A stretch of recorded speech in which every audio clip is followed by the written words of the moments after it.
Go.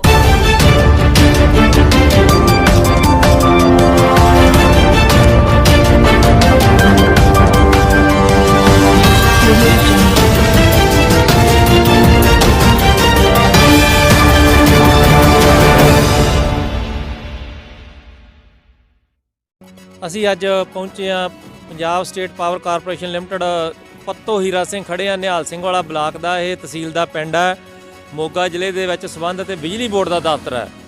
ਅਸੀਂ ਤੁਹਾਨੂੰ ਦਿਖਾਉਂਦੇ ਹਾਂ ਇੱਥੇ ਜਿੱਦਾਂ ਵੀ ਜਿਹੜੇ ਸਾਡੇ ਪੰਜਾਬ ਸਰਕਾਰ ਹਰ ਰੋਜ਼ ਦਾਅਵੇ ਕਰਦੀ ਹੈ, ਉਹ ਦਾਅਵੇ ਸਖਣੇ ਹੁੰਦੇ ਆ, ਸਹੂਲਤਾਂ ਤੋਂ ਬਹੁਤ ਬੁਰੇ ਹਾਲ ਆ। ਅਸੀਂ ਤੁਹਾਨੂੰ ਅੰਦਰ ਇੱਥੇ ਚੱਲ ਕੇ ਦਿਖਾਵਾਂਗੇ।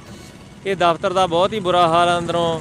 ਹਾਂਜੀ, ਅਸੀਂ ਤੁਹਾਨੂੰ ਦਿਖਾ ਰਹੇ ਹਾਂ ਬਿਜਲੀ ਬੋਰਡ ਦਾ ਪੱਤੋ ਹੀਰਾ ਸਿੰਘ ਦਾ ਦਫ਼ਤਰ। ਮੈਂ ਆਪਣੇ ਸਹਿਯੋਗੀ ਨੂੰ ਕਹੂੰਗਾ ਕਿ ਉੱਪਰ ਕੈਮਰਾ ਚੱਕ ਕੇ ਦਿਖਾਇਆ ਜਾਵੇ। ਆਹ ਕੰਡੀਸ਼ਨ ਹੈ, ਸਰਕਾਰੀ ਦਫ਼ਤਰ ਹੈ ਇਹ ਬਿਜਲੀ ਬੋਰਡ ਦਾ, ਜਿੱਥੇ ਐਸਡੀਓ ਬਿਜਲੀ ਬੋਰਡ ਪੱਤੋ ਹੀਰਾ ਸਿੰਘ ਬੈਠਦੇ ਆ। ਸਾਰੀ ਕੰਡੀਸ਼ਨ ਨਾਲ ਆਹ ਗੇਟ ਹੈ, ਜਿਹੜਾ ਗੇਟ ਇਹ ਬਣਿਆ ਹੋਇਆ ਤੁਸੀਂ ਦੇਖ ਸਕਦੇ ਹੋ। ਜਿਹੜਾ ਗੇਟ ਆ ਤੁਸੀਂ ਦੇਖ ਸਕਦੇ ਹੋ, ਇੱਥੇ ਕਦੇ ਵੀ ਕੋਈ ਰਾਤ ਨੂੰ ਕੋਈ ਵੀ ਸਿਸਟਮ ਦੇਖੋ, ਆਹ ਗੇਟ ਹੈ ਸਰਕਾਰੀ ਦਫ਼ਤਰ ਦਾ। ਇਹ ਗੇਟ ਹੈ ਜੀ, ਇਹ ਮੇਨ ਗੇਟ ਆ। ਇੱਥੋਂ ਐਂਟਰੀ ਕਰਕੇ ਮੁਲਾਜ਼ਮ ਅੰਦਰ ਜਾ ਕੇ ਆਪਣੀ ਡਿਊਟੀ ਕਰਦੇ ਆ। ਨਾ ਬਾਹਰਲੇ ਪਾਸੇ ਵੀ ਅਸੀਂ ਤੁਹਾਨੂੰ ਦਿਖਾਵਾਂਗੇ। ਆਹ ਸਾਹਮਣੇ ਰੋਸ਼ਨਦਾਨ ਹੈ, ਕੋਈ ਇਹਨੂੰ ਤਾਕੀ ਨਹੀਂ ਲੱਗੀ ਹੋਈ। ਇੱਥੋਂ ਦੀ ਕੋਈ ਵੀ ਕੁਛ ਵੀ ਜਾ ਕੇ ਰਾਤ ਨੂੰ ਕੁਛ ਕਰ ਸਕਦਾ ਹੈ। ਤੁਸੀਂ ਦੇਖ ਰਹੇ ਹੋ ਇਹ ਰੋਸ਼ਨਦਾਨ ਜਿਹੜਾ ਬਣਿਆ ਹੋਇਆ ਬਿਜਲੀ ਬੋਰਡ ਦਾ ਸਰਕਾਰੀ ਦਫ਼ਤਰ ਹੈ। ਸਰਕਾਰੀ ਦਫ਼ਤਰਾਂ ਦੇ ਇਹ ਮਾੜੇ ਹਾਲ ਹੈ।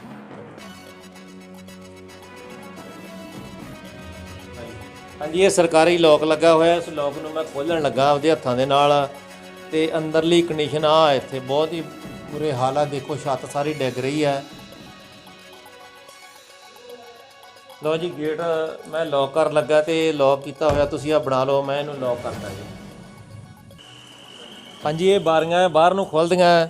ਆ ਦੇਖੋ ਕਿਵੇਂ ਰੋੜੇ ਲਾ ਕੇ ਮੁਲਾਜ਼ਮ ਆਪਦਾ ਟਾਈਮ ਪਾਸ ਕਰਦੇ ਆ। ਰੋੜੇ ਲਾ ਕੇ ਖੜਿਆਈਆਂ ਹੋਈਆਂ, ਰੋੜੇ ਇੱਟਾਂ ਦੇ ਸਹਾਰੇ ਇਹ ਬਿਜਲੀ ਬੋਰਡ ਦੀਆਂ ਬਾਰੀਆਂ ਖੜੀਆਂ। ਸ਼ੀਸ਼ੇ ਟੁੱਟੇ ਹੋਏ ਆ ਬਾਈ ਜੀ, ਇਹ ਸਾਰਾ ਕੁਝ ਦਿਖਾ ਦਿੱਤਾ ਜਾਵੇ। ਸਾਰੀ ਬਹੁਤ ਬੁਰੀ ਕੰਡੀਸ਼ਨ ਆ। ਸਾਰੇ ਇਹਨਾਂ ਨੂੰ ਆ ਗਲੀਆਂ ਹੋਈਆਂ, ਸਿਉਂਕ ਲੱਗੀ ਹੋਈ ਆ, ਤੇ ਇੱਥੇ ਆਪਦਾ ਮੁਲਾਜ਼ਮ ਇੱਥੇ ਇੱਦਾਂ ਬੈਠ ਕੇ ਆਪਦੇ ਤਰੀਕੇ ਦੇ ਨਾਲ ਹੀ ਇਹ ਟਾਈਮ ਪਾਸ ਕਰਦੇ ਆ। ਇੱਧਰ ਇਹਦੇ ਥੱਲੇ ਇੱਟਾਂ ਦਿੱਤੀਆਂ ਹੋਈਆਂ। ਕੋਈ ਬਿਜਲੀ ਬੋਰਡ ਦਾ ਜਾਂ ਕਿਸੇ ਅਫਸਰ ਦਾ ਇਹਦਾ ਧਿਆਨ ਨਹੀਂ ਵੀ ਇੱਥੇ ਮੁਲਾਜ਼ਮ ਸਾਡੇ ਕਿਵੇਂ ਬੈਠ ਕੇ ਕੰਮ ਕਰਦੇ ਆ। ਦਿਖਾਇਆ ਜਾਵੇ। ਇੱਥੇ ਸਾਰਾ ਬਿਜਲੀ ਬੋਰਡ ਦਾ ਰਿਕਾਰਡ ਪਿਆ ਸੰਬੰਧਿਤ ਪਿੰਡਾਂ ਦਾ, ਤੇ ਪਰ ਮਹਿਕਮੇ ਦਾ ਇਸ ਗੱਲ ਵੱਲ ਕੋਈ ਧਿਆਨ ਨਹੀਂ ਹੈਗਾ।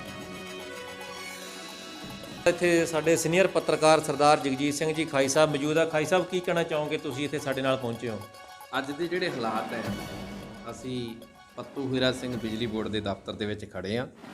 ਮੈਂ ਤੁਹਾਨੂੰ ਸਾਹਮਣੇ ਦਿਖਾਉਣਾ ਹੈ ਜਿਹੜਾ ਮਹਿਕਮਾ ਖੁਦ ਚਾਨਣ ਦੇਣ ਵਾਲਾ, ਉਹ ਖੁਦ ਮਹਿਕਮਾ ਹਨੇਰੇ ਦੇ ਵਿੱਚ ਹੈ। ਹਨੇਰੇ ਦੇ ਵਿੱਚ ਕਿਵੇਂ ਆ ਦੇਖੋ, ਇੱਥੇ ਜਿਹੜੀਆਂ ਸਿੱਧੀਆਂ ਤਾਰਾਂ ਲੱਗੀਆਂ ਹੋਈਆਂ, ਕੁੰਡੀਆਂ ਲੱਗੀਆਂ ਹੋਈਆਂ ਨੇ। ਇੱਥੇ ਕਿਸੇ ਵੀ ਵੇਲੇ ਕੋਈ ਵੀ ਹਾਦਸਾ ਵਾਪਰ ਸਕਦਾ ਹੈ। ਇਹ ਜਿਹੜੀਆਂ ਹਾਲਾਤ ਦੱਸਦੇ, ਹੋਰ ਵੀ ਬਿਆਨ ਕਰਾਉਣਾ ਮੈਂ। ਆ ਦੇਖੋ, ਜੇ ਕੁੰਡੀ ਦੀ ਗੱਲ ਕਰਦੇ ਆ ਤਾਂ ਮਹਿਕਮਾ ਕਹਿੰਦਾ ਵੀ ਕੁੰਡੀ ਨਾ ਲਾਓ। ਆ ਦੇਖੋ ਜੀ, ਕੁੰਡੀ ਲੱਗੀ ਹੋਈ ਹੈ। ਇਹ ਮਹਿਕਮੇ ਦੇ ਹਾਲਾਤ ਨੇ। ਕਿਸ ਤਰ੍ਹਾਂ ਦੇ ਹਾਲਾਤ ਨੇ ਤੁਹਾਨੂੰ ਸਾਰਾ ਦਫ਼ਤਰ ਅਸੀਂ ਅੱਜ ਦਿਖਾਵਾਂਗੇ। ਇੱਥੇ ਆ ਟੁੱਟੇ ਹੋਏ ਦਰਵਾਜ਼ੇ ਆ ਜੀ। ਥੱਲੇ ਇਹਨੂੰ ਇਹ ਦੇਖਿਆ ਜਾਵੇ, ਥੱਲੇ ਲੋਕ ਲੱਗਾ ਹੋਇਆ, ਥੱਲੇ ਲੋਕ ਲੱਗਾ ਹੋਇਆ, ਸਾਰਾ ਦਰਵਾਜ਼ਾ ਗਲਿਆ ਹੋਇਆ, ਤੇ ਇੱਥੋਂ ਦੀ ਕੋਈ ਵੀ ਕੁਝ ਕਰ ਸਕਦਾ। ਠੀਕ ਹੈ, ਤੇ ਆ ਇਹਨਾਂ ਦੀਆਂ ਅਲਮਾਰੀਆਂ ਨੇ, ਸਾਰਾ ਰਿਕਾਰਡ ਗਲਿਆ ਹੋਇਆ, ਬਹੁਤ ਹੀ ਬੁਰੇ ਹਾਲਾਂ ਦਾ। ਆ ਦੇਖੋ ਸੰਬੰਧਿਤ ਮਹਿਕਮੇ ਦਾ ਸੰਬੰਧਿਤ ਰਿਕਾਰਡ ਪਿਆ, ਸਾਰੀ ਅਲਮਾਰੀ ਟੁੱਟੀ ਹੋਈ ਆ। ਇਹ ਪਿੰਡਾਂ ਦਾ ਜਿੰਨਾ ਵੀ ਇਹ ਰਿਕਾਰਡ ਹੈ, ਸਾਰੇ ਪਿੰਡਾਂ ਨਾਲ ਸੰਬੰਧਿਤ ਸਾਡੇ ਜਿਹੜੇ ਇੱਥੋਂ ਕਨੈਕਸ਼ਨ ਚੱਲਦੇ ਆ ਬਿਜਲੀ ਬੋਰਡ ਦੇ, ਜਿਹੜੇ ਕਿ ਲੋਕ ਬਿੱਲ ਪੇ ਕਰਦੇ ਆ, ਇੱਥੋਂ ਸੰਬੰਧਿਤ ਪਿੰਡਾਂ ਦਾ ਰਿਕਾਰਡ ਆ। ਦੇਖੋ, ਅਸੀਂ ਉੱਥੇ ਰਿਕਾਰਡ ਰੂਮ ਦੇ ਵਿੱਚ ਖੜੇ ਆ। ਬਹੁਤ ਹੀ ਬੁਰੇ ਹਾਲ ਆ। ਥੱਲੇ ਪੂਰੀ ਮਿੱਟੀ ਚੜ੍ਹ ਚੁੱਕੀ ਆ। ਸਾਰੀਆਂ ਬਾਰੀਆਂ ਸ਼ੀਸ਼ੇ, ਮੈਂ ਆਪਣੇ ਸਹਿਯੋਗੀ ਨੂੰ ਕਹੂੰਗਾ ਵੀਰ ਜੀ ਉੱਪਰਲਾ ਪਾਸਾ ਦਿਖਾਇਆ ਜਾਵੇ। ਸਾਰੀਆਂ ਬਾਰੀਆਂ ਟੁੱਟ ਚੁੱਕੀਆਂ, ਗਲ ਚੁੱਕੀਆਂ, ਉੱਦਾਂ ਹੀ ਉਹ ਖੜੀਆਂ ਹੋਈਆਂ। ਆਹ ਰਿਕਾਰਡ ਪਿਆ ਇੱਥੇ ਬਿਜਲੀ ਬੋਰਡ ਦਾ ਸੰਬੰਧਿਤ ਪਿੰਡਾਂ ਦਾ। ਸਾਰਾ ਸਬ ਡਿਵੀਜ਼ਨ ਦਫ਼ਤਰ ਹੈ ਐਸਡੀਓ ਦਾ, ਇਹ ਨਾਲ ਸੰਬੰਧਿਤ ਹੈ।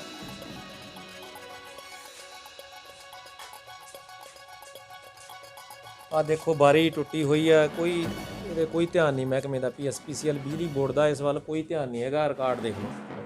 ਹਰ ਚੀਜ਼ ਤੁਹਾਡੇ ਸਾਹਮਣੇ ਹੈ। ਇਹ ਮਹਿਕਮੇ ਦਾ ਜਦੋਂ ਅਸੀਂ ਦੇਖਦੇ ਹਾਂ, ਇਸ ਮਹਿਕਮੇ ਦਾ ਹਾਲ ਦੇਖਿਆ ਅੱਜ ਸਾਡੇ ਦੇ ਮਾਧਿਅਮ ਦੇ ਰਾਹੀਂ ਤੁਹਾਨੂੰ ਅਸੀਂ ਦਿਖਾਵਾਂਗੇ ਵੀ ਇੱਥੇ ਹਾਲਾਤ ਕਿਹੋ ਜਿਹੇ ਨੇ, ਇਸ ਬਿਜਲੀ ਬੋਰਡ ਦਫ਼ਤਰ ਦੇ ਅਫਸਰ ਕਿਸ ਤਰ੍ਹਾਂ ਰਹਿ ਰਹੇ ਨੇ, ਇੱਥੋਂ ਦੇ ਮੁਲਾਜ਼ਮ ਕਿਵੇਂ ਰਹਿ ਰਹੇ ਨੇ, ਇੱਥੋਂ ਦਾ ਰਿਕਾਰਡ ਕਿਹੜੇ ਹਾਲਾਤਾਂ 'ਚ ਪਿਆ, ਇਹ ਆਪਣੀ ਹਾਲਤ ਆਪ ਬਿਆਨ ਕਰ ਰਿਹਾ ਤੁਹਾਡੇ ਸਾਹਮਣੇ। ਅਸੀਂ ਹੋਰ ਵੀ ਰਿਪੋਰਟ ਨਾਲ ਦੀ ਨਾਲ ਤੁਹਾਨੂੰ ਦਿਖਾਵਾਂਗੇ। ਇੱਥੇ ਜਿਹੜੀਆਂ ਕੁਝ ਫਾਈਲਾਂ ਜਿਹੜੀਆਂ ਉਹਨਾਂ ਨੂੰ ਜਿਹੜਾ ਹੈਗਾ ਚੂਹਿਆਂ ਨੇ ਟੁੱਕਿਆ ਹੋਇਆ।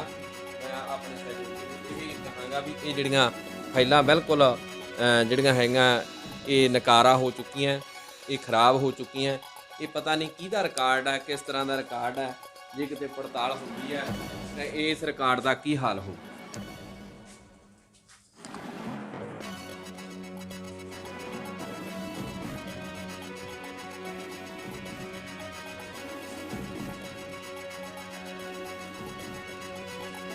ਕਿਸੇ ਪੁਰਾਣੇ ਅਫਸਰ ਦੀ ਜਿਹੜੀ ਹੈਗੀ ਆ, ਲੱਗਦਾ ਵੀ ਕੋਈ ਪੁਰਾਣੇ ਏਐਸ ਗਿੱਲ ਸਾਹਿਬ ਇੰਜੀਨੀਅਰ ਜਿਹੜੇ ਉਹਨਾਂ ਦੇ ਨਾਂ ਦੀ ਜਿਹੜੀ ਪਲੇਟ ਲਮਕ ਰਹੀ ਹੈ, ਪਰ ਕਿੱਥੇ ਲਮਕ ਰਹੀ ਹੈ ਤੁਸੀਂ ਦੇਖੋ ਹਾਲਾਤ ਕਿਸ ਤਰ੍ਹਾਂ ਦੇ ਨੇ। ਇਹ ਤਾਰਾਂ ਜਿਹੜੀਆਂ ਉਸ ਮਹਿਕਮੇ ਦੇ ਦਫ਼ਤਰ ਦੇ ਵਿੱਚ ਤਾਰਾਂ ਦੇ ਹਾਲਾਤ ਨੇ, ਬਾਹਰ ਪਿੰਡਾਂ ਦੇ ਵਿੱਚ ਸ਼ਹਿਰਾਂ ਦੇ ਵਿੱਚ ਇਹ ਕਿਸ ਤਰ੍ਹਾਂ ਸੁਧਾਰ ਹੋ ਸਕਦਾ ਹੈ। ਜਿਹੜੇ ਮਹਿਕਮੇ ਦੀ ਇਹ ਹਾਲਤ ਹੈ, ਦੇਖੋ ਕੁੰਡੀਆਂ ਲੱਗੀਆਂ ਹੋਈਆਂ ਨੇ ਤੇ ਇਹ ਜਿਹੜੀਆਂ ਫਾਈਲਾਂ ਥੱਲੇ ਪਈਆਂ ਨੇ ਫਰਸ਼ ਦੇ ਉੱਪਰ, ਇੱਥੇ ਕੋਈ ਵੀ ਜਿਹੜਾ ਹੈਗਾ ਇਹਨੂੰ ਸੰਭਾਲਣ ਵਾਸਤੇ। ਹਾਂਜੀ, ਆ ਜਿਹੜਾ ਅਸੀਂ ਤੁਹਾਨੂੰ ਦਿਖਾਉਣ ਲੱਗੇ ਆ, ਭਾਈ ਸਾਹਿਬ ਇੱਧਰ ਨੂੰ ਹੋਇਓ ਥੋੜਾ ਜਿਹਾ, ਆ ਲਾਈਟ ਜਗਾਇਓ। ਇਹ ਕੈਸ਼ੀਅਰ ਦਾ ਰੂਮ ਹੈ ਜੀ, ਲਾਈਟ ਜਗਾਇਓ ਸਰ। ਇੱਥੇ ਲਿਖਿਆ ਹੋਇਆ ਕੈਸ਼ੀਅਰ ਦੇ ਕਮਰੇ ਵਿੱਚ ਅੰਦਰ ਆਉਣਾ ਸਖਤ ਮਨਾ। ਥੱਲੇ ਲੱਗਾ ਹੋਇਆ ਜਿੰਦਰਾ, ਉੱਪਰ ਇਹ ਪੂਰੀ ਵੈਥਾ ਸਾਰੀ ਇਹ ਗਲ ਚੁੱਕੀ। ਮੈਨੂੰ ਲੱਗਦਾ ਵੀ ਜੀ ਇੱਥੋਂ ਉੱਪਰਲਾ ਪਾਸਾ ਸਾਰਾ ਟੁੱਟਿਆ ਹੋਇਆ ਸ਼ੀਸ਼ਾ ਜੀ, ਕੱਲਾ ਜਿੰਦਰੇ ਦੇ ਨਾਲ ਸਹਾਰੇ ਖੜਾ ਇਹ। ਬਸ ਲਿਖਿਆ ਵੀ ਕੈਸ਼ੀਅਰ ਦੇ ਕਮਰੇ ਦੇ ਵਿੱਚ ਤੁਸੀਂ ਕੋਈ ਵੀ ਥਰਡ ਪਰਸਨ ਆਦਮੀ ਆ ਨਹੀਂ ਸਕਦਾ ਕੋਈ ਵੀ। ਤੇ ਦੇਖੋ ਵੀ ਇਹ ਕਿਸ ਸਹਾਰੇ ਤੇ ਖੜਾ ਨਾ, ਸਾਰੀ ਆ ਫੱਟੀ ਟੁੱਟੀ ਹੋਈ ਆ, ਗਲ ਚੁੱਕੀ ਆ ਸਾਰਾ। ਇਹ ਬਹੁਤ ਹੀ ਬੁਰੇ ਹਾਲਾਤ ਹੈ। ਇਸ ਤਰ੍ਹਾਂ ਦੇ ਇੱਥੇ ਸਿਸਟਮ ਦੇ ਵਿੱਚ ਅਫਸਰ ਸਾਡੇ ਬੈਠੇ ਹੋਏ ਆ। ਹਾਂਜੀ, ਇਹ ਵੀ ਇਹੀ ਆ। ਆ ਦੇਖੋ ਆ ਲੋਕ ਲੱਗਾ ਹੋਇਆ ਤੇ ਲੋਕ ਇਹ ਨੀਚੇ ਜਾ ਕੇ ਅੰਦਰਲੇ ਪਾਸੇ ਉਧਰ ਪਿਆ ਹੋਇਆ ਜੀ। ਆ ਦੇਖੋ ਲੋਕ, ਆ ਹਾਲ ਹੈ। ਜੋੜਨ ਵਾਲਾ ਇਹ ਦਰਵਾਜ਼ਾ ਵੱਖਰਾ ਹੈ। ਤਾਂ ਐਸਡੀਓ ਸਾਹਿਬ ਸਾਡੇ ਇੱਥੇ ਬੈਠੇ ਨੇ, ਇਹਨਾਂ ਦੇ ਨਾਲ ਗੱਲ ਕਰਵਾਉਂਦੇ ਆ ਤੁਹਾਡੀ। ਸਰ, ਤੁਹਾਡੇ ਦਫ਼ਤਰ ਦੇ ਹਾਲਾਤ ਹੀ ਬਹੁਤ ਹੀ ਮਾੜੇ ਹਾਲਾਤਾਂ ਦੇ ਵਿੱਚੋਂ ਗੁਜ਼ਰ ਰਿਹਾ। ਕੋਈ ਬਾਹਰੋਂ ਸਿਸਟਮ ਹੈ ਨਹੀਂਗਾ, ਸਾਰੇ ਦਰਵਾਜ਼ੇ ਗਲ ਚੁੱਕੇ ਆ। ਕੈਸ਼ੀਅਰ ਸਾਹਿਬ ਦਾ ਕਮਰਾ ਜਿਹੜਾ ਉਹ ਵੀ ਗਲ ਚੁੱਕਿਆ, ਸਾਰਾ ਰਿਕਾਰਡ ਗਲ ਚੁੱਕਿਆ। ਕੀ ਕਹਿਣਾ ਚਾਹੋਗੇ ਮਹਿਕਮੇ ਨੂੰ ਇਸ ਸੰਬੰਧੀ ਆਪਾਂ ਤਾਂ ਮਹਿਕਮੇ ਨੂੰ ਰਿਕੁਐਸਟ ਹੀ ਕਰ ਸਕਦੇ ਹਾਂ। ਜਿਸ ਡਿਪਾਰਟਮੈਂਟ ਦੇ ਅੰਡਰ ਆਪਾਂ ਆਉਂਦੇ ਹਾਂ, ਡਿਵੀਜ਼ਨ ਬਾਗਾ ਪੁਰਾਣਾ, ਉਹਨਾਂ ਨੂੰ ਆਪਾਂ ਨੇ ਕਈ ਵਾਰ ਲੈਟਰ ਵੀ ਲਿਖੇ ਆ, ਰਿਕੁਐਸਟ ਵੀ ਕਰੀ ਹੈ ਵੀ ਇਸ ਸੰਬੰਧੀ ਸਾਨੂੰ ਜਾਂ ਤਾਂ ਕੋਈ ਮੇਨਟੇਨੈਂਸ ਵਗੈਰਾ ਕੀਤੀ ਜਾਵੇ ਸਾਡੀ, ਜਾਂ ਸਾਨੂੰ ਕੋਈ ਹੋਰ ਬਿਲਡਿੰਗ ਵੀ ਮੁਹੱਈਆ ਕਰਾਈ ਜਾਵੇ ਕਿਰਾਏ ਤੇ। ਸਾਰੇ ਕਿੰਨੇ ਟਾਈਮ ਪੁਰਾਣੀ ਹੈ ਬਿਲਡਿੰਗ ਇਹ? ਬਿਲਡਿੰਗ ਤਾਂ ਦੇਖੋ ਸ਼ੁਰੂ ਤੋਂ ਇੱਧਰ ਦੀ ਅਰਾਊਂਡ 1980 ਦੀ ਬਣੀ ਹੋਈ ਹੈ ਇਹ ਬਿਲਡਿੰਗ। 1980 ਮੈਨੂੰ ਵਾਲੇ ਸਾਲ ਹੀ ਹੋਇਆ ਇੱਧਰ। 1 ਸਾਲ ਹੋ ਗਿਆ। 1 ਸਾਲ ਹੋ ਗਿਆ। ਤੁਸੀਂ ਇਹਨਾਂ ਹਾਲਾਤਾਂ ਨੂੰ ਦੇਖ ਰਹੇ ਹੋ, ਕਦੇ ਤੁਹਾਡੇ ਮਨ 'ਚ ਆਇਆ ਵੀ ਇਸ ਦਫ਼ਤਰ ਦੇ ਵਿੱਚ ਬੈਠੇ ਨੂੰ ਜਿਹੜੇ ਹਾਲਾਤ ਹੈਗੇ, ਦਫ਼ਤਰ ਦੀਆਂ ਜਿਹੜੀਆਂ ਫਾਈਲਾਂ ਨੇ, ਦਫ਼ਤਰ ਦੀਆਂ ਜਿਹੜੀਆਂ ਇਹ ਮਹਿਕਮਾ ਲੋਕਾਂ ਨੂੰ ਚਾਨਣ ਦੇਣ ਵਾਲਾ ਮਹਿਕਮਾ ਕੋਲ, ਪਰ ਤੁਹਾਡੀਆਂ ਸਿੱਧੀਆਂ ਕੁੰਡੀਆਂ ਲੱਗੀਆਂ ਹੋਈਆਂ ਜਿਹਨਾਂ ਦੇ ਉੱਪਰ ਜਿਹੜੀ ਹੈਗੀ ਆ ਕੋਈ ਜਿਹਨੂੰ ਆਪਾਂ ਕਹਿੰਦੇ ਟੇਪ ਬਣੀ ਕੀਤੀ ਹੋਈ।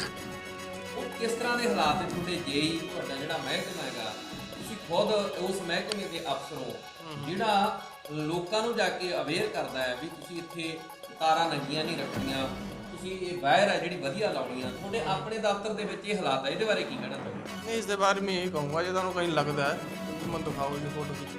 ਹਾਂ, ਤੁਹਾਡੇ ਸਾਹਮਣੇ ਹੀ ਹੈ। ਚਲੋ ਕੋਈ ਨਹੀਂ, ਮੈਂ ਦੇਖ ਲੈਂਦਾ ਹੂੰ। ਜੇ ਤੁਹਾਨੂੰ ਲੱਗਦਾ ਵੀ ਕੋਈ ਕਮੀ ਪੇਸ਼ੀ ਹੈ ਉਹ ਆਪਾਂ ਦੂਰ ਕਰਦੇ ਹਾਂ। ਉਹਦਾ ਸਾਨੂੰ ਅਸੀਂ ਤਾਂ ਦੇਖ ਲਈ ਸਰ, ਤੁਹਾਨੂੰ 1 ਸਾਲ ਹੋ ਗਿਆ ਇੱਥੇ। ਮੈਂ ਤੁਹਾਡੇ ਕੋਲ ਇਹ ਪੁੱਛਣਾ ਚਾਹੁੰਦਾ, 1 ਸਾਲ ਦੇ ਵਿੱਚ ਤੁਸੀਂ ਕਿਤੇ ਜਿਹੜੇ ਅੰਦਰ ਫਾਈਲਾਂ ਪਈਆਂ ਨੇ ਉਹਨਾਂ ਨੂੰ ਕਦੇ ਆਪ ਜੀ ਨੇ ਦੇਖਿਆ ਨਹੀਂ? ਮੈਂ ਦੇਖਿਆ ਹੋਇਆ ਸਾਰਾ। ਹੁਣ ਸਾਡੇ ਹੱਥ ਵੀ ਜਿੰਨੀ ਹੈ ਪਾਵਰ ਜੀ, ਜਿੰਨਾ ਕੁਝ ਆਪਾਂ ਕਰ ਸਕਦੇ ਹਾਂ, ਠੀਕ ਹੈ। ਆਪਾਂ ਉੱਪਰਲੇ ਅਫਸਰਾਂ ਨੂੰ ਲਿਖ ਸਕਦੇ ਹਾਂ ਇਸ ਦੇ ਬਾਰੇ। ਆਪਾਂ ਆਪਣੀ ਤਰਫ ਤੋਂ ਕੋਈ ਪਰਚੇਜ਼ ਕਰਕੇ ਬਿਲਡਿੰਗ ਜਾਂ ਕੋਈ ਕਿਰਾਏ ਦੇ ਨਹੀਂ ਲੈ ਕੇ ਨਹੀਂ ਰਹਿ ਸਕਦਾ। ਜਿਹੜੀ ਸਾਡੀ ਪਾਵਰ ਆਪਾਂ ਵਰਤ ਰਹੇ ਹਾਂ ਸਰ। ਮੇਨ ਦਰਵਾਜ਼ਾ ਜਿਹੜਾ ਟੁੱਟਿਆ ਹੋਇਆ, ਇਹਦੇ ਵਿੱਚ ਕੋਈ ਚੋਰ ਵੀ ਆ ਸਕਦਾ। ਸਾਨੂੰ ਇਹ ਵੀ ਪਤਾ ਲੱਗਿਆ ਪਿਛਲੇ ਦਿਨੀ ਇਸ ਦਫ਼ਤਰ ਦੇ ਵਿੱਚ ਕੋਈ ਚੋਰੀ ਹੋਈ ਆ। ਕੀ ਇਹ ਸੱਚ ਹੈ ਚੋਰੀ ਹੋਣ ਵਾਲੀ ਗੱਲ? ਹਾਂਜੀ, ਇਹ ਸੱਚ ਹੈ। ਉਹਦੀ ਕੋਈ ਤੁਸੀਂ ਆਪ ਜੀ ਨੇ ਰਾਬਤਾ ਦਰਜ ਕਰਾਈ ਨੇ? ਰਿਪੋਰਟ ਕਰਾਈ ਹੈ। ਅੱਛਾ, ਉਹਦੇ ਤੇ ਕੋਈ ਕਾਰਵਾਈ ਹੋਈ ਹੈ? ਕਾਰਵਾਈ ਤਾਂ ਪੁਲਿਸ ਨੇ ਕਰਨੀ ਹੈ ਨਾ। ਹਾਂ, ਉਹੀ ਪੁੱਛਣ ਲੱਗਿਆ ਕੀ ਚੋਰੀ ਹੋਇਆ ਦਫ਼ਤਰ ਦੇ ਵਿੱਚ? ਦੇਖੋ ਜਿਹੜਾ ਵੀ ਸਮਾਨ ਚੋਰੀ ਹੋਇਆ ਹੈ ਉਹ ਤਾਂ क्या दस एक लिस्ट होंगी अपनी अलग अलग तरीके के समान चोरी हो कई बार कंडक्टर हो गए मीटर हो गए ठीक है और ਜਿਹੜੇ ਠੀਕ ਹੈ ਚੋਰੀ ਹੋਣ ਤੋਂ ਬਾਅਦ ਕਿੰਨੇ ਦਿਨ ਹੋ ਗਏ ਚੋਰੀ ਹੋਈ ਨੂੰ ये चोरी इस दफ्तर में 2 बार हुई है मेरे ਹਫ਼ਤੇ ਦੇ ਵਿੱਚ 2 ਵਾਰ ਹੋਈ ਹੈ नहीं मेरे टाइम पीरियड के दौरान 2 बार हुई है 2 ਵਾਰ ਹੋਈ ਹੈ एक लास्ट ईयर हुई अक्टूबर के ਉਸ ਚੋਰੀ ਹੋਣ ਤੋਂ ਬਾਅਦ ਤੁਸੀਂ ਇਹ ਦਰਵਾਜ਼ੇ ਨੂੰ ਚੇਂਜ ਕਿਉਂ ਨਹੀਂ ਕਰਵਾਇਆ ਸੀ ਜੇ ਪਤਾ ਵੀ ਚੋਰ ਆ ਰਹੇ ਆ ਬਾਹਰਲੇ ਪਾਸੇ ਵਾਰੀਆਂ ਫੁੱਟੀਆਂ ਉੱਪਰਲੇ ਪਾਸੇ ਰੋਸ਼ਨਦਾਨ ਹੈ ਤੇ देखो ये ਜਿਹੜਾ डैमेज होया ना ये रिसेंटली होया कुछ ही हफ्ते हुए सर ਕੁਛ ਹੀ ਹੱਥ कुछ ही हफ्ते हुए ਤੇ ਜਿਹੜੇ ਉੱਪਰਲੇ ਪਾਸੇ ਰੋਸ਼ਨਦਾਨ ਖੁੱਲੇ ਜਾਂ ਪਰਲੇ ਪਾਸੇ ਅਲਮਾਰੀਆਂ ਖੁੱਲੀਆਂ ਪਈਆਂ ਹਰ ਵਕਤ ਰਹਿੰਦੀਆਂ ਤੇ ਉਹਦੇ ਬਾਰੇ किधर लिखा था ਸਾਹਮਣੇ ਵਾਲੇ ਪਾਸੇ ਜਿਹੜਾ ਤੁਹਾਡਾ ਸਾਰੇ ਸਰ ਦਰਵਾਜ਼ੇ ਸਾਰੇ ਜਿਹੜੇ ਬਾਹਰ ਨੂੰ ਖੁੱਲਦੇ ਆ ਸਾਰੇ ਸ਼ੀਸ਼ੇ ਟੁੱਟੇ ਹੋਏ ਆ ਕੋਈ ਉਹ ਬੰਦ ਨਹੀਂ ਹੁੰਦੇਗੇ ਜਿਹੜਾ ਜਿੱਦਾਂ ਤੁਸੀਂ ਕਹਿ ਰਹੇ ਚੋਰ ਆਏ ਸੀ ਕੋਈ ਨਹੀਂ ਸਰ ਕੋਈ ਵੀ ਦਰਵਾਜ਼ਾ ਬਾਹਰੋਂ ਸਿਸਟਮ ਸਾਰਾ ਗਲ ਚੁੱਕਿਆ ਸਰ देखो इसकी मेंटेनेंस वगैरह ਜਿਹੜੀ जिन डिपार्टमेंट ने करानी है ਉਹਨਾਂ ਨੂੰ ਲਿਖਿਆ ਗਿਆ ਹੈ ਆਪਾਂ ਆਪਣੀ ਤਰਫ ਤੋਂ ਨਹੀਂ ਕਾਪੀ ਮਿਲ ਸਕਦੀ ਹੈ ਸਰ ਜਿਹੜਾ ਤੁਹਾਡਾ ਲਿਖਿਆ ਹੋਇਆ ਤੁਹਾਨੂੰ ਕਾਪੀ ਮੁਹੱਈਆ ਕਰਾ ਦੇंगे ਤੁਸੀਂ ਆਰਟੀਆਈ ਦੇ ਥਰੂ ਇਨਫੋਰਮੇਸ਼ਨ ਲੈ ਲਓ ਆਈਡੀਆ ਆਰਟੀਆਈ ਦੇ ਥਰੂ ਆਰਟੀਆਈ ਤੁਸੀਂ ਪਾ ਕੇ ਤੁਸੀਂ ਕਾਪੀ ਲੈ ਲਓ ਉਸ ਚੀਜ਼ ਦੀ ਸੰਬੰਧਿਤ ਐਸਡੀਓ ਸਾਹਿਬ ਅਭਿਸ਼ੇਕ ਜੀ ਇਹਨਾਂ ਨੇ ਦੱਸਿਆ ਕਿ ਅਸੀਂ ਮਹਿਕਮੇ ਨੂੰ ਲਿਖਿਆ ਹੋਇਆ ਲਿਖ ਕੇ ਦਿੱਤਾ ਹੋਇਆ ਸਾਰਾ ਤੇ ਹਾਂਜੀ ਖਾਈ ਸਾਹਿਬ ਕੀ ਕਹਿਣਾ ਚਾਹੋਗੇ ਇਸ ਸੰਬੰਧ ਵਿੱਚ ਅਸੀਂ ਤੁਹਾਨੂੰ ਹੁਣੇ ਜਿਹੜਾ ਹੈਗਾ ਤਸਵੀਰਾਂ ਦਿਖਾਈਆਂ ਐਸਡੀਓ ਸਾਹਿਬ ਜਿਹੜੇ ਅਭਿਸ਼ੇਕ ਸੈਣੀ ਜੀ ਇੱਥੇ ਮੌਜੂਦ ਨੇ ਉਹਨਾਂ ਦੇ ਨਾਲ ਵੀ ਗੱਲਬਾਤ ਕੀਤੀ ਹੈ ਫਿਰ ਦੁਬਾਰੇ ਮੈਂ ਇਸੇ ਗੱਲ ਨੂੰ ਦੁਹਰਾਵਾਂਗਾ ਕਿ ਦੂਸਰਿਆਂ ਨੂੰ ਚਾਨਣ ਦੇਣ ਵਾਲਾ ਮਹਿਕਮਾ ਖੁਦ ਹਨੇਰੇ ਦੇ ਵਿੱਚ ਹੈ ਉਹ ਕਿਸ ਤਰ੍ਹਾਂ ਐਸਡੀਓ ਸਾਹਿਬ ਨੂੰ ਅਸੀਂ ਪੁੱਛਿਆ ਵੀ ਤੁਹਾਡੇ ਜਿਹੜੀਆਂ ਤਾਰਾਂ ਨੰਗੀਆਂ ਹੈ ਇਹ ਜਿਹੜਾ ਤੁਹਾਡੇ ਸਾਹਮਣੇ ਬਾਹਰ ਹੈ ਇਹ ਦੇਖੋ ਤੇ ਐਸਡੀਓ ਸਾਹਿਬ ਕਹਿੰਦੇ ਮੈਨੂੰ ਪਤਾ ਨਹੀਂ ਇਹਦੇ ਬਾਰੇ ਜਾਣਕਾਰੀ ਨਹੀਂ ਜਿਹੜੇ ਖੁਦ ਇੱਥੇ ਬੈਠਦੇ ਨੇ ਖੁਦ ਅਫਸਰ 1 ਸਾਲ ਤੋਂ ਉਹਨਾਂ ਦੀ ਪੋਸਟਿੰਗ ਆ ਇੱਥੇ ਉਹਨਾਂ ਨੂੰ ਖੁਦ ਇਹਦੇ ਬਾਰੇ ਜਾਣਕਾਰੀ ਨਹੀਂ ਉਹਨਾਂ ਦੇ ਦਫ਼ਤਰ ਦੇ ਵਿੱਚ ਫਾਈਲਾਂ ਕਿਹੜੇ ਹਾਲਾਤ ਦੇ ਵਿੱਚ ਨਹੀਂ ਉਹਨਾਂ ਦੇ ਦਫ਼ਤਰ ਦੇ ਵਿੱਚ ਤਾਰਾਂ ਕਿਹੜੇ ਹਾਲਾਤ ਦੇ ਵਿੱਚ ਨਹੀਂ ਉਹਨਾਂ ਦੇ ਦਫ਼ਤਰ ਦੇ ਵਿੱਚ ਜਿਹੜੇ ਬੂਹੇ ਆ ਉਹ ਕਿਹੜੇ ਹਾਲਾਤਾਂ ਦੇ ਵਿੱਚ ਆ 1 ਸਾਲ ਤੋਂ ਪੋਸਟਿੰਗ ਹੋਣ ਵਾਲੇ ਅਫਸਰ ਦੇ ਜੇ ਧਿਆਨ ਦੇ ਵਿੱਚ ਇਹ ਚੀਜ਼ਾਂ ਨਹੀਂ ਤਾਂ ਫਿਰ ਇਸ ਪੰਜਾਬ ਦਾ ਇੱਥੇ ਰੱਬ ਹੀ ਰੱਖ ਹੈ ਸਰਕਾਰ ਕਿੱਥੇ ਹੈ ਸੌਂ ਰਹੀ ਹੈ ਸਰਕਾਰ ਜਾਂ ਜਾਗਦੀ ਹੈ ਇਹ ਤੁਸੀਂ ਆਪ ਕਮੈਂਟ ਕਰਕੇ ਦੱਸਣਾ ਹੈ ਵੀ ਕੀ ਹੋ ਰਿਹਾ ਹੈ ਇਹ ਸੀ ਸਾਡੇ ਨਾਲ ਸੀਨੀਅਰ ਪੱਤਰਕਾਰ ਸਰਦਾਰ ਜਗਜੀਤ ਸਿੰਘ ਜੀ ਖਾਈ ਅਸੀਂ ਖੜੇ ਸੀਗੇ ਇੱਥੇ ਬਿਜਲੀ ਬੋਰਡ ਦੇ ਦਫ਼ਤਰ ਪੱਤੋ ਹੀਰਾ ਸਿੰਘ ਨੇੜੇ ਨਿਹਾਲ ਸਿੰਘ ਵਾਲਾ ਜਿਹੜਾ ਤੁਸੀਂ ਦੇਖ ਰਹੇ ਹੋ ਆ ਲੋਕਾਂ ਨੂੰ ਚਾਨਣ ਦੇਣ ਵਾਲਾ ਮਹਿਕਮਾ ਆਪ ਹੀ ਖੁਦ ਹਨੇਰੇ ਵਿੱਚ ਡੁੱਬਿਆ ਹੋਇਆ ਤੇ ਇਸ ਦੀ ਜਿਹੜੀ ਇਮਾਰਤ ਹੈ ਬਹੁਤ ਚਿਰ ਪੁਰਾਣੀ ਆ ਸਾਰੇ ਦਰਵਾਜ਼ੇ ਗਲੇ ਹੋਏ ਨੇ ਐਡੀਓ ਸਾਹਿਬ ਨੇ ਦੱਸਿਆ ਕਿ 1 ਸਾਲ ਹੋ ਗਿਆ ਚੋਰੀ ਹੋਈ ਨੂੰ ਉਹਨਾਂ ਦੇ ਕਾਰਜਕਾਲ ਦੇ ਵਿੱਚ 2 ਵਾਰ ਚੋਰੀ ਹੋ ਚੁੱਕੀ ਹੈ 1 ਸਾਲ ਦੇ ਵਿੱਚ ਪਰ ਇਹਨਾਂ ਦਾ ਮਹਿਕਮੇ ਨੂੰ ਪਤਾ ਨਹੀਂ ਕੁਝ ਲਿਖ ਕੇ ਦਿੱਤਾ ਜਾਂ ਨਹੀਂ ਦਿੱਤਾ ਇਹ ਉਹ ਮਹਿਕਮਾ ਜਾਣਦਾ ਕੈਮਰਾਮੈਨ ਸ਼ਿੰਦਰਪਾਲ